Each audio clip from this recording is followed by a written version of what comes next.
Teori perkembangan kognitif dari pemrosesan sistem informasi.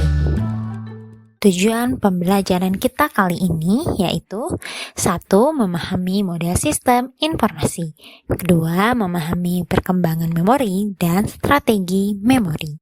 Satu persamaan dari komputer dan pikiran manusia adalah fakta bahwa keduanya memiliki kapasitas untuk memproses informasi. Pada tahun 1968, Richard Atkinson dan Richard Shervin mencetuskan model sistem informasi untuk mendeskripsikan bagaimana seseorang menerima dan mengolah informasi. Terdapat 3 komponen dalam model ini.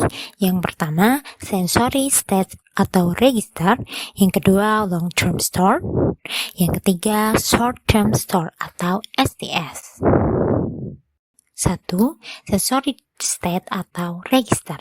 Informasi masuk dalam sistem melalui indera manusia. Saluran informasi ini berbeda-beda tergantung pada indera yang digunakan. Informasi yang disimpan dalam waktu yang singkat akan hilang jika memilih mengabaikannya. Sebaliknya, jika memilih mengolah lebih lanjut, informasi akan masuk dalam short term store atau STS. Yang kedua yaitu short term store atau STS. Ketika manusia mendapat stimulus dari lingkungannya, informasi akan masuk ke dalam STS. Informasi dapat disimpan lebih lama dalam STS, bergantung dari kebutuhan manusia akan informasi tersebut. Namun, jika informasi tidak lagi dibutuhkan, informasi ini pun akan terlupakan juga.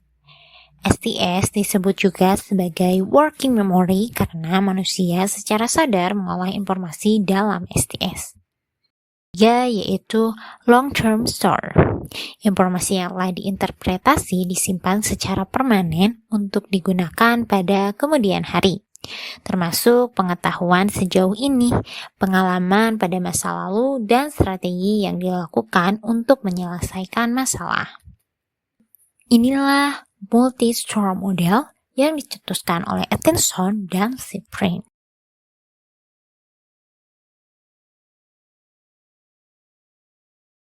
B. Perkembangan memori.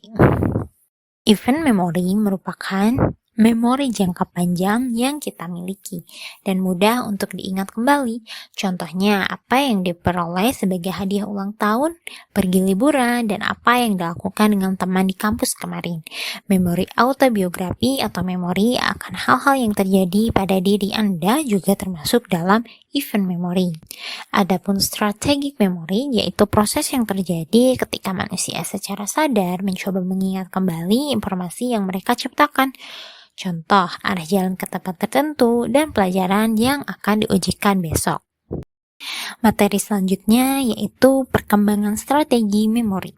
Seorang anak melakukan berbagai macam strategi untuk mengingat kembali sebuah informasi dengan cara rehearsal, yaitu mengulang kembali informasi yang ingin diingat. Yang kedua, organisasi, mengelompokkan informasi dalam klasifikasi yang mudah diingat. Yang ketiga, retrieval proses, yang terdiri dari 2, yaitu recall atau tanpa instruksi khusus dan quick call dengan instruksi khusus. Kesimpulan dari materi kita kali ini yaitu 1. Model sistem informasi terdiri atas 3 komponen, yaitu sensory stage atau register, short term store atau STS, dan long term store atau LTS. 2. Manusia berperan aktif dalam mengolah informasi yang masuk. Mereka lah yang memutuskan apakah informasi akan masuk ke dalam sistem berikutnya atau akan hilang. 3. Memori dikelompokkan menjadi 2 bagian. Pertama, event memory, yakni memori jangka panjang yang kita miliki dan mudah untuk diingat kembali.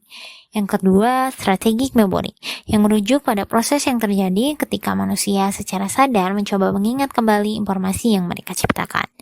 Yang keempat, strategi yang digunakan untuk anak mengingat informasi, yaitu rehearsal atau pengulangan, organisasi, dan retrieval, proses mengingat kembali. Proses ini dapat dilakukan dengan 2 cara, free call dan quick call.